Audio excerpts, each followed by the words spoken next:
Traoré Abou, président de l'UJPLA, Union des journalistes de la presse libre africaine, section Côte d'Ivoire, face aux hommes et femmes des médias de Bouaké. L'ancien journaliste du groupe RTI anime une conférence débat sur le thème « Liberté de la presse et pouvoir public, quels enjeux ?» Une activité pour commémorer la journée mondiale de la liberté de la presse. À travers un cours magistral, le conférencier instruit les journalistes sur les principes fondamentaux du métier, à savoir la déontologie et l'éthique.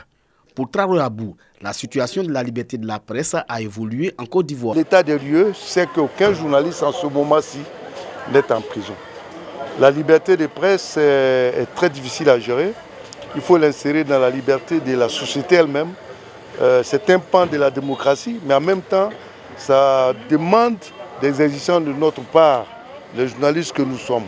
Cette initiative de l'UJPLA est soutenue par le réseau des femmes des médias de Bouaké. C'est une très belle initiative en tant que femme de médias, parce qu'on a toujours besoin d'avoir des rudiments pour mieux exercer notre métier de journaliste. Les journalistes participants à cette conférence débat disent tirer beaucoup d'enseignements. Le journaliste doit savoir traiter l'information, parce que si l'information traitée n'est pas en accord avec la loi qui régit la presse, alors le journaliste va subir une sanction, va subir la rigueur de la loi. Pour la suite du combat pour la liberté de la presse, Traoré Abou exhorte les journalistes à plus d'engagement. La presse privée, elle est en difficulté, c'est là que se trouve la bataille.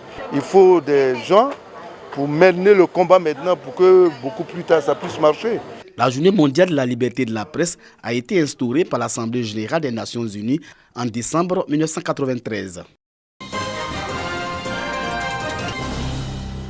La santé de la femme en général et celle de la gestante en particulier est une préoccupation pour l'ambassadeur chef protocole du président de la République, Éric Tabar.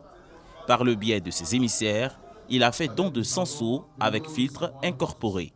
Le tout d'un coût global d'environ 4 millions de francs CFA. C'est une action purement sociale qui parle de vie, parle de l'eau. La femme enceinte donne la vie. En donnant la vie, protège aussi sa vie. L'action a été menée effectivement dans cette optique. C'est un message de partage. D'abord, pour dire que l'ambassadeur Éric Tabar pense à ces moments.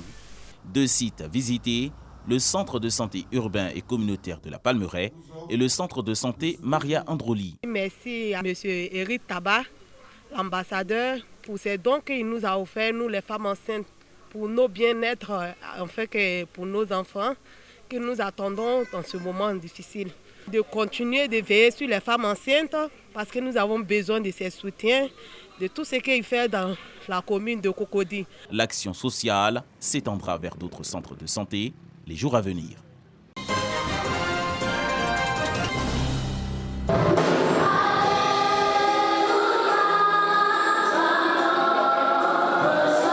Des chants pour glorifier le Seigneur et faire montre de leurs talents vocaux. Ces jeunes, âgés de 5 à 16 ans, participent à la 5e édition du concours de chorale Talent Juve. À tour de rôle, ils tentent d'envelopper la salle à travers des sonorités fredonnées avec technique et précision. Des 8 chorales en compétition, c'est celle de la paroisse au fouet de Boyine de la Paix d'Abobo qui a réussi à tirer son épingle du jeu. Elle remporte cette 5e édition du concours Talent Juve et est talonnée par la chorale Saint-Emmanuel de Koumassi. Première édition à participer à Talent Juve. Dieu nous a fait grâce et on a été vainqueurs. C'était pas facile, vraiment c'était pas facile. C'est notre première fois de participer à ce concours et nous sommes à la 2e place. Vraiment, tout ce que Dieu fait est bon. C'est qu'on peut dire merci Seigneur. Pour les spectateurs et le comité d'organisation, cette 5e édition a tenu ses promesses. Alors le niveau aujourd'hui, je l'ai trouvé très haut. Pour ce que j'ai vu, c'est de tout petits enfants mais qui font des prouesses et même les instrumentistes sont des enfants. Donc c'est une très très belle relève qu'on essaie donc d'assurer. Dans les années à venir, on aura vraiment de belles choses. Pour les éditions à venir, nous allons encore innover. Il y aura beaucoup de changements parce qu'on a constaté qu'il y a des grands toujours qui viennent soutenir les enfants au niveau de la chorale. Mais avec les années à venir, je pense que les enfants vont prendre la majeure partie de tout ce concours-là, pour que ça puisse donner un bon goût à la chose.